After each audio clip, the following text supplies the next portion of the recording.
আচ্ছা আচ্ছা, আমরা আমাদের ইউটিউব চ্যানেলে যে একটা ডেইলি সিরিজ শুরু করেছিলাম, প্রত্যেক দিন রাত্রি 10টা করে সিরিজ। তো আজকে আমরা তার পরবর্তী চ্যাপ্টার নিয়ে এসেছি হলো কেমিস্ট্রি থেকে অ্যাটমিক স্ট্রাকচার। তো আমরা এখানে WBCS থেকে শুরু করে পেছন দিকে আমরা হলো মেন্স, WBCS মেন্স, রেলের হলো RRB হলো গ্রুপ ডি এর কোশ্চিন নিয়ে এসেছি আমরা, RRBর গ্রুপ ডি, দেন হলো SSC CHSL। তো আমরা চেষ্টা করেছি যে ভারতবর্ষের যে বিভিন্ন ওয়ানডে এক্সামগুলো হয় তার যে কোশ্চিনগুলো এক জায়গায় করে এনে সেখান থেকে বাকি কোশ্চিনগুলো যাতে হলো আলোচনা করা যায়। তো চলো তাহলে আমরা হলো শুরু করি। প্রথম কোশ্চিন আছে আমাদের, যে প্রথম কোশ্চিন, নিউক্লিয়াস কে আবিষ্কার করেন? 1 নম্বর রাদারফোর্ড, থমসন, ডাল্টন, চ্যাডউইক। তো আমরা ভালো করে জানি যে ডাল্টন তো হবেই না, কারণ ডাল্টন ইনি ধারণা দেন কি বলো, ইনি প্রথম হলো ধারণা দেন হলো অ্যাটমের। কবে ধারণা দেন? তিনি ধারণা দেন 1803 সালে। কিন্তু তার আগে কি আমরা অ্যাটম মানে জানতাম না? জানতাম। ভারতীয় একজন বিজ্ঞানী যার নাম হলো কনাদ, ভারতীয় বিজ্ঞানী একজনের নাম হলো কনাদ, তিনি প্রথম ধারণা দেন, যার নাম হলো কোনা, বাংলা হলো যার নাম হলো এই যে এই নামটা দেখবে বইসে শিখা, এই বইয়ে তিনি হলো এই ফিলোসফি সম্বন্ধে আলোচনা করেন। কে করেন? তার নাম হলো ঋষি কনাদ। কোন ফিলোসফিতে? বইসে শিখা। একজন গ্রিক সায়েন্টিস্ট যার নাম হলো ডেমোক্রিটাস, তিনিও হলো অ্যাটমের ধারণা দেন, তাই না?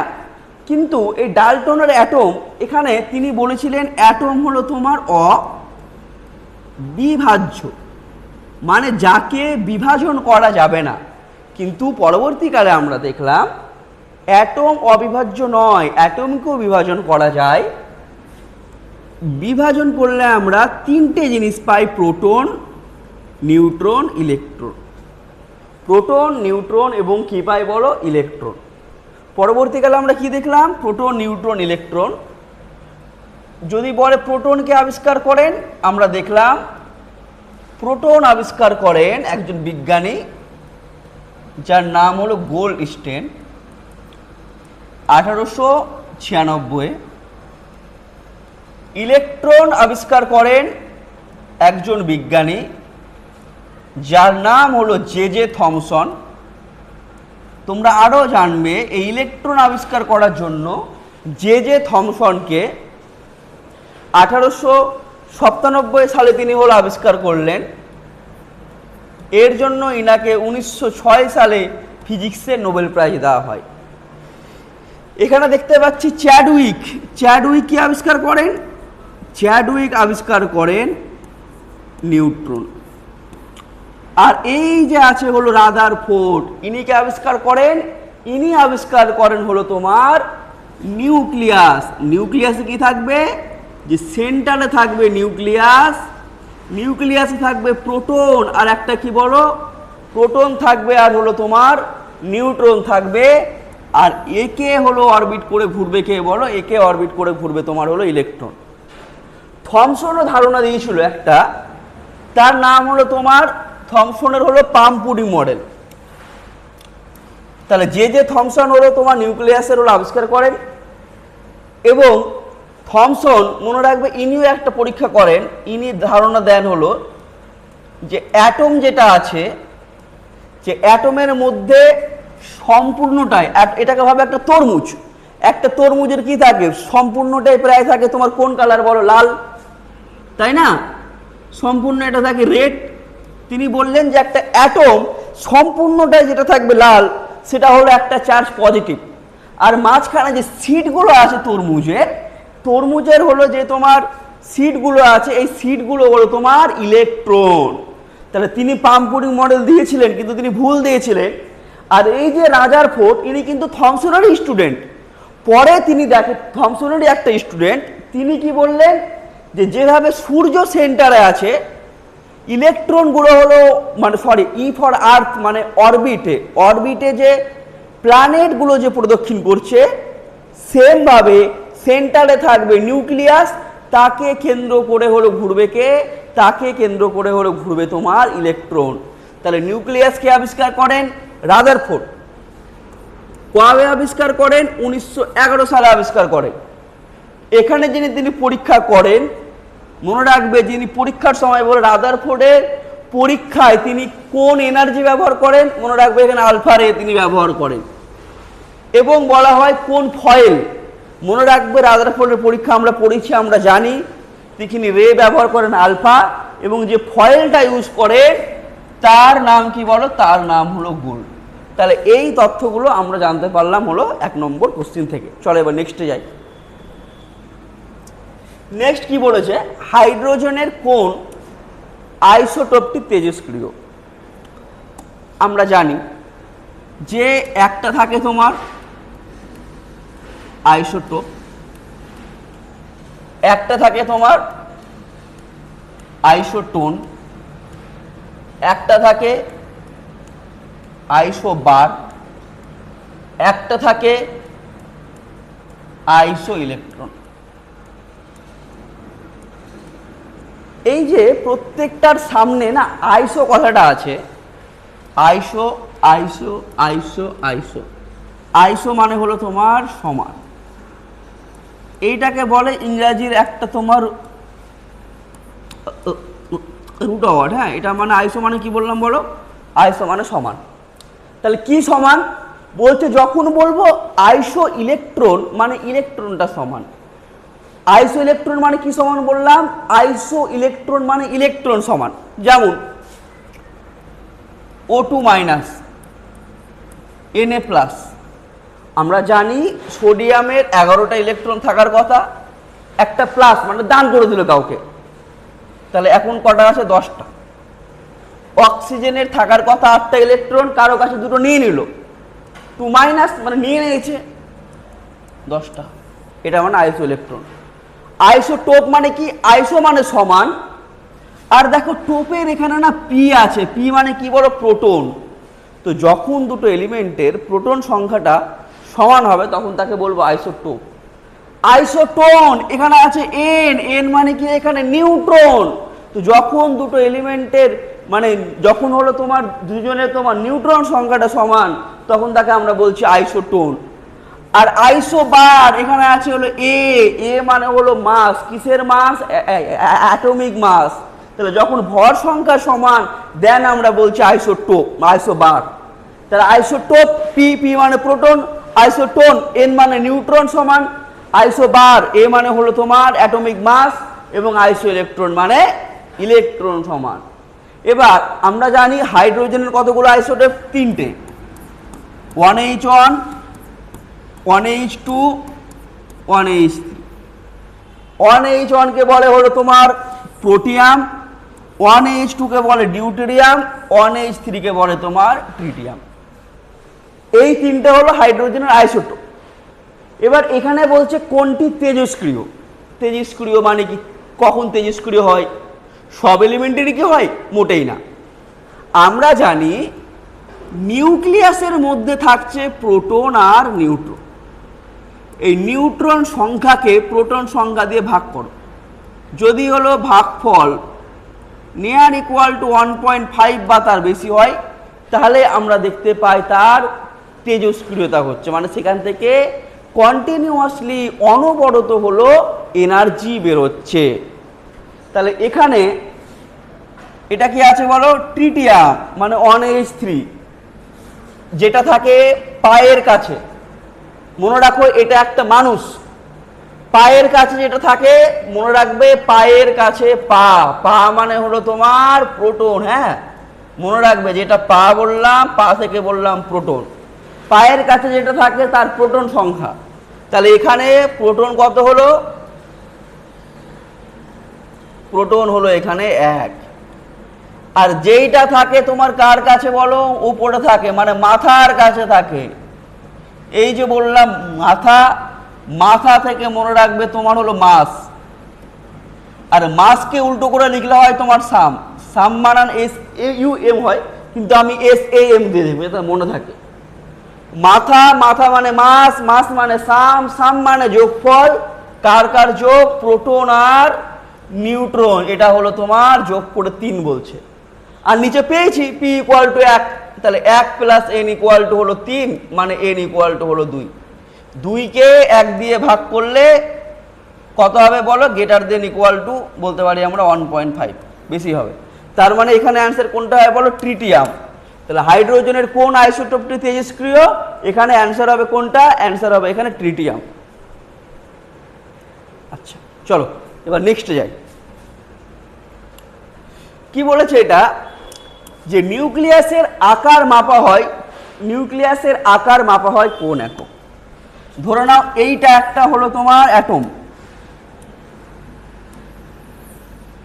আর মাঝখানে থাকবে এটা হলো নিউক্লিয়াস।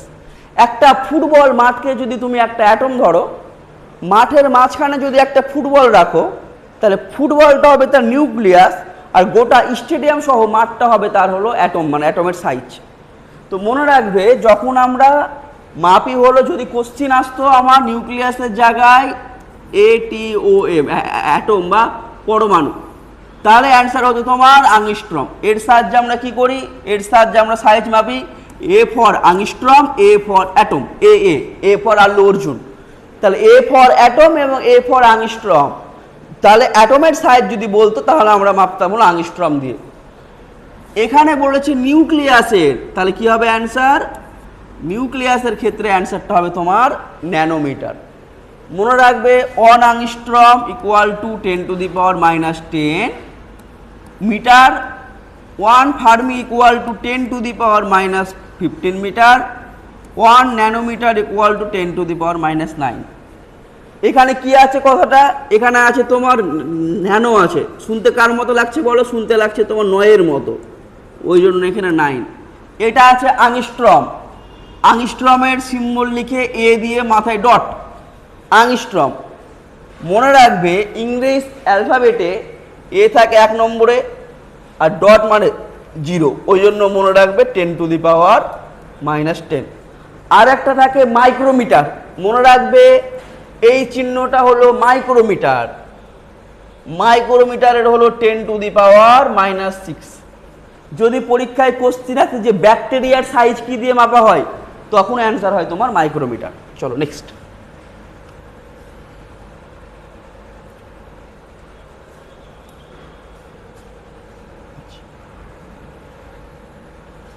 তারপরে দেখো একটা সিম্পল আছে, এটা তো বললাম গো তোমাদের যে কি আছে এখানে, এটা আছে আইসোবার। কি বললাম এখানে বলো, এখানে হলো আইসোবার, আইসোবার বললাম না। যদি বলতো আইসোটোপ, তাহলে যদি এখানে পি থাকতো তাহলে প্রোটন বলতাম, যদি আইসোটোম থাকতো এন থাকতো নিউট্রন বলতাম। আইসোবার আছে, এ আছে, এ মানে হলো কি বললাম, এ মানে বললাম তোমাদেরকে আমি অ্যাটমিক মাস, এ মানে বললাম অ্যাটমিক মাস, তাই না। অ্যাটমিক মাস মানে কি বলো, অ্যাটমিক মাস মানে হলো ভর সংখ্যা। তাহলে কোনটি সমান থাকে, আইসোবারে সমান থাকে তোমার হলো ভর সংখ্যা। একটা এক্সাম্পল দিই, ক্যালসিয়াম 20 40, একটা এক্সাম্পল লিখলাম আর্গন 18 40। তাহলে এই দেখো ভর সংখ্যা তো সমান মাথার উপরে, কিন্তু এইটা নিচেরটা হলো আলাদা। তাহলে এটা কি আর এক্সাম্পল হলো আইসোবার। আচ্ছা নেক্সট কি বলেছে, কোন কক্ষপথে ইলেকট্রন, আচ্ছা কোন কক্ষপথে ইলেকট্রন নির্ণয়ের যে তোমার ফর্মুলা, সেই ফর্মুলাটা তোমার কি বলো, আমরা জানি 2n²। সেন্টারে থাকছে নিউক্লিয়াস, প্রথম অরবিট কে, দ্বিতীয় অরবিট এল, 3 নম্বর অরবিট হলো এম, এভাবে চলতে থাকে। তো প্রথম অরবিট 2n², প্রথম অরবিট মানে কে নম্বর, 1 নম্বর অরবিট আছে, তো 2k মানে 1 2, তাহলে প্রথম অরবিটে 2টা ইলেকট্রন বসবে। তারপরে আছে এল, এল মানে 2 নম্বর, 2 এর 2 দিয়ে কত হয় 4, 4 দিয়ে কত হয় 8, মানে হলো 8টা। 3 নম্বর এম এর জায়গায় 3 বসাও, 3 3 9, 9 আর 2 18, তাহলে এখানে কত হবে, এখানে হবে 18টা। তাহলে প্রথম অরবিটে বসবে দুটো, তারপরের অরবিটে বসবে হলো 8টা, তারপরের বসবে হলো 18টা। কিন্তু মনে রেখো লাস্টের অরবিটে কখনোই তোমার 8টার বেশি থাকবে না। দাদা মানে কি? মানে ধরো না আমি বললাম পটাশিয়াম, পটাশিয়াম থাকে কত নম্বরে? 19 নম্বরে। তাহলে কে নম্বর একটা অরবিট লাগবে, এখানে দুটো থাকবে। এলে কটা থাকবে? এলে থাকবে 8টা, 8 যদি 10। এম, তাহলে এম এ থাকার কথা কত? থাকার কথা হলো টোটাল হলো 9টা, 8 2 10, 9 19 হয়ে গেল। কারণ এখানে ম্যাক্সিমাম থাকতে পারে কটা? ম্যাক্সিমাম থাকতে পারে আমার 18টা। কিন্তু আমি কি বললাম? আমি বললাম শেষের যেটা অরবিট সেখানে তোমার 8টার বেশি থাকতে পারবে না। ওই জন্য এখানে আমাকে 8ই নিতে হবে, আমাকে আরও একটা এক্সট্রা অরবিট নিব এন, এখানে পড়ে থাকবে একটা। ঠিক আছে? তো মনে রাখলাম কি যে ফর্মুলা 2n², কিন্তু শেষের অরবিটে 8টার বেশি থাকতে পারে না। চলো নেক্সট।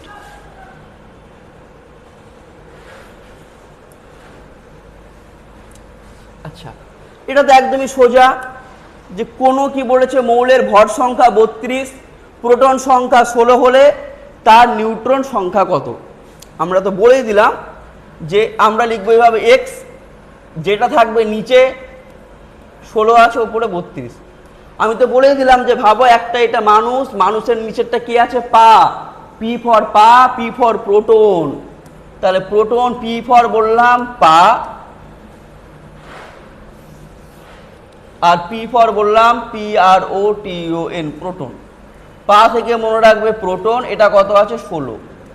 আর 32 কি বললাম? মানুষের মাথা। তাহলে এটা কি বললাম? এটা একটা ধরে নাও মানুষের আছে হলো মাথা। মাথা মানে মনে রাখতে বললাম মাস। মাস মানে হলো সাম, সাম মানে যোগফল কার? P, P plus N equal to দেওয়া আছে 32, আর নিচে দেওয়া আছে পি ইকুয়াল টু হলো 16।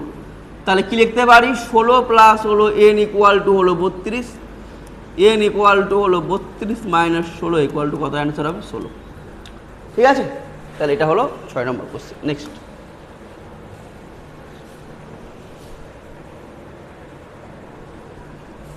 দেখো এখানে কি বলেছে, এস সাবসেলে সর্বোচ্চ কটি ইলেকট্রন থাকতে পারে? দেখো প্রথমে পড়লাম সেল, পড়লাম কে, এল, এম আর এন। বললাম না যে এটা অ্যাটম হলে প্রথমটা হলো কে, তারপরেরটা এল, তারপরেরটা এম, তারপরেরটা এন। তারপর বলেছে যে এই সেলের মধ্যে কি থাকবে বলো? সাবসেল। ধরে নাও তুমি কোনো একটা ফ্ল্যাটে গেছো, first floor, second floor, third floor. ধরে নাও তুমি সেকেন্ড ফ্লোরে গেছো, তো তুমি কি সেকেন্ড ফ্লোরে কি একটাই ঘর থাকবে? না, অনেকগুলো ঘর থাকবে। তো এরকম সেলের মধ্যেও থাকে কি বলো? সাবসেল। মোট 4টা সাবসেল থাকে, এস, পি, ডি, এফ। কটা থাকে বললাম? 4টা। এস সেলে থাকে 2টো, পি সেলে কত যোগ করো? 4, 4 2 6, আবার যোগ করো 4, 4 6 10, আবার যোগ করো 4 14। তাহলে এস সাবসেলে কটা থাকবে? হলো মাত্র 2খানা থাকবে। তারপর 4 4 করে যোগ করতে থাকবো, তাহলে বেড়ে যাবে। পি সেলে থাকবে 6টা, ডি সেলে থাকবে 10টা, এফ সেলে কটা থাকবে বলো? এফ সেলে থাকবে 14টা। চলো নেক্সট। কি বলেছে? পরমাণুর সবচেয়ে ভারী কণা। আমরা জানি পরমাণুর মধ্যে থাকছে ইলেকট্রন, প্রোটন, নিউট্রন। ইলেকট্রনের ভর 9.1 10⁻³ কেজি। প্রোটনের ভর 1.672 10⁻² কেজি। নিউট্রনের ভর 1.67 হলো 4 ইন্টু 10⁻²। তাহলে এটা তো বেশি আছে -31, তো এটা এমনি বাদ দিয়ে দাও। এখানে -27 আছে, কিন্তু এখানে আছে তোমার 4 আছে, তার মানে কি হবে বলো? নিউট্রন। তার মানে ভারী কোনটা? নিউট্রন। আবার যদি বলে কার চার্জ তোমার নেই, কে তোমার নিস্তড়িত, তাহলে কি অ্যান্সার হবে? নিউট্রন। নিউট্রনের চার্জ নেই, প্রোটনের চার্জ পজিটিভ প্লাস, ইলেকট্রনের হলো নেগেটিভ। চলো নেক্সট। কি বলেছে এটা? এটা বলেছে মৌলের রাসায়নিক ধর্ম নির্ভর করে কিসের ওপর? মনে রাখবে মৌলের রাসায়নিক ধর্ম নির্ভর করে তোমার প্রোটন সংখ্যা। যদি বলে যে আমাদের যেটা তোমার মডার্ন পিরিয়ডিক টেবিল, যে আমাদের যদি বলে যে মডার্ন পিরিয়ডিক টেবিল, সেটা হলো কার ওপর বেস করে তৈরি, সেটা হলো তোমার প্রোটন সংখ্যা। হ্যাঁ, ইলেকট্রন সংখ্যা কিন্তু চেঞ্জ হবে না। কেন? কারণ Na আর Na প্লাস এদের মধ্যে কিন্তু পার্থক্য আছে। হ্যাঁ, Na মানে এখানে 11টা ইলেকট্রন আছে, আর Na প্লাস মানে একটা দান করে দিয়েছে, দান করে দিলে এখানে 10টা ইলেকট্রন থাকবে। তো যেহেতু ইলেকট্রনটা শেয়ার করা যায়, তার জন্য ইলেকট্রনের উপর বেস করে করা হয় না, কার উপর করা হয়? প্রোটন সংখ্যা। তাহলে যদি বলে মৌলের রাসায়নিক ধর্ম, প্রোটন সংখ্যা, বর্তমান মডার্ন পিরিয়ডিক টেবিল, এটাও কি হবে বলো? এটা হলো যে নাম্বার। আমরা জানি মডার্ন পিরিয়ডিক টেবিল হলো পরমাণু তোমার ক্রমাঙ্ক, বা প্রোটন পরমাণু ক্রমাঙ্ক মানে প্রোটন সংখ্যার উপর ভিত্তি করে তোমার হলো সাজানো হয়েছে। ঠিক আছে? আর যদি বলে মেন্ডেলিপি যে করেছিল তোমার পিরিয়ডিক হলো টেবিল, সেটা যদি বলে কার ওপর, তাহলে হবে পরমাণুর ভর। এটা হলো মেন্ডেলিপ। কিন্তু মডার্ন যেটা আছে বা রাসায়নিক সংখ্যা, প্রত্যেকটা ক্ষেত্রে অ্যান্সার যেটা হবে সেটা হবে বি নম্বর, প্রোটন সংখ্যা। লাস্ট কোশ্চিন, কপারের ইলেকট্রন বিন্যাস। তো এটা করার জন্য আমাদের লাগবে হলো আও-বাও নীতি, AUF আও বাও রুল। আও-বাও কি? এটা একটা জার্মান শব্দ।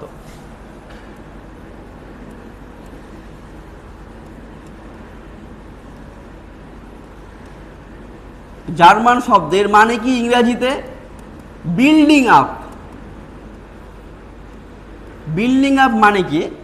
ইলেকট্রনগুলো যেটা আছে নিম্ন স্তর থেকে উচ্চ স্তরে যাওয়ার সময় কোন পথে যাবে, সেটাই আমরা বের করবো আও-বাও রুলের সাহায্যে। তো আমরা জানি এটা এইভাবে বের করতে হয়। মোট যে 4টা সেল থাকে, গোল্লা করে দাও, 1 2 3 4 5 6। নাম দাও 1s 2s 3s 4s 5s 6s। তারপরে আরও অনেকগুলো গোল্লা করে দাও। এখানে 2s এর কাছে দাও 2p, 3s এর কাছে দাও 3p, 4s এর কাছে দাও 4p, 5s এর কাছে দাও 5p, 6s এর কাছে দাও 6। আচ্ছা, তারপরে কাকে নিয়ে আসবে? f কে নিয়ে আসো। 3 এর কাছে দাও 3f, 4f, 5f, আর এটা হলো সরি একটু ভুল হয়ে গেছে, এটা f না, spd। আমরা এখানে d কে আনতে হবে আমাদের, মানে এটা হলো 3d, এটা হলো 4d, 5d, 6d, আর লাস্টে তোমার f পড়ে থাকলো। f আমাদের এখানে লাগবে না এই অঙ্কটাতে। 4f 5f 6f। তাহলে এইভাবে সুন্দর করে তোমার গোল্লা করে দিলে। তারপর কি করব? কাটবো। কেটে দিলাম, তারপর এটা কাটলাম, এটা কেটে দিলাম। আচ্ছা, তারপর হলো তোমার এটা কাটলাম, দিয়ে এটা কাটলাম। মানে ইলেকট্রনগুলো প্রথমে হলো এইভাবে আসবে, দিয়ে আবার উপর থেকে এইভাবে আসবে, দিয়ে আবার উপর থেকে এভাবে আসবে, দিয়ে এভাবে আসবে। তো প্রথমে আমাদের কি লাগবে? কপারের ক্ষেত্রে কত বলো? 29। আমরা একটু আগে পড়লাম, এসে থাকে 2টো, পিএ থাকে 6টা, ডিতে হলো 10টা, আর এফে হলো 14টা। আমাদের আসতে হবে কোথায় গো? আমাদের আসতে হবে 29-এ। তো ফার্স্টে কি আছে বলো? 1s। তার মানে 1s 2 নিলাম। এই যে 2 মানে কেন? 2টো ইলেকট্রন নিলাম। তারপরে আবার 2s আছে, আরও 2টো নিলাম, s মানে নিব 2টো। তারপর কি আছে বলো? 2p আছে। p এর মাথায় কিন্তু বাবা কটা লিখবো বলো? এই যে 6 আছে, 1s2 2s2 2p 6। তারপর আবার কি আছে বলো? 3s, s মানে 2টো, হয়ে গেল 2টো। তারপর কি আছে আবার? 3s এর পর 3p, 3p আছে। তারপর কত আছে বলো? 3p, p মানে কটা নেব? 6টা। দিয়ে কি আছে আবার এখানে? 4s, s মানে 2টো, দিয়ে শুরু হচ্ছে কত বলো? 3d। তাহলে এখানে দেখবো আমরা 2 আর 2 4, 4 6 10, আর 2 12, 6 18, আর 2 20, আর লাগবে টোটাল 29, মানে থাকবে কত? ডি এর কাছে 9। তাহলে আমাদের হওয়ার কথা এটা সিরিজ। কিন্তু মনে রাখবে ক্রোমিয়াম আর কপার এরা একটা ব্যতিক্রম রুল ফলো করে। কি রুল? এরা বলে যে ডি অরবিটে থাকতে পারে ইলেকট্রন 10টা, শেষে আছে কটা বলো 9টা, আর একটা থাকলে এ ভর্তি হয়ে যাবে। তো এ বলবে যে আমি শেষে 9টা নিব না, আমার 10টায় লাগবে, কিন্তু আমাদের ইলেকট্রন আছে 29টা, এ যদি আরও এক চাই একে কোথা থেকে দিব? তো আমি আগের থেকে একটা আমি ধার নেব, এখান থেকে একটা আমি ধার নিয়ে এখানে বসাবো, তাহলে এটা হয়ে যাবে আমার 4s1, আর এটা হয়ে যাবে আমার 3d হলো কত বলো 10, এটা হয়ে যাবে তোমার 3d হলো 9, তার মানে 3d কত বলছিল 10 আর 4s1, তাহলে এটা হলো অ্যান্সার। ঠিক আছে, তাহলে এটা এভাবে করতে হয়। তাহলে আজকে ছিল এটুকুই ছিল, পরের দিন আমার নেক্সট ক্লাস আনবো। ধন্যবাদ।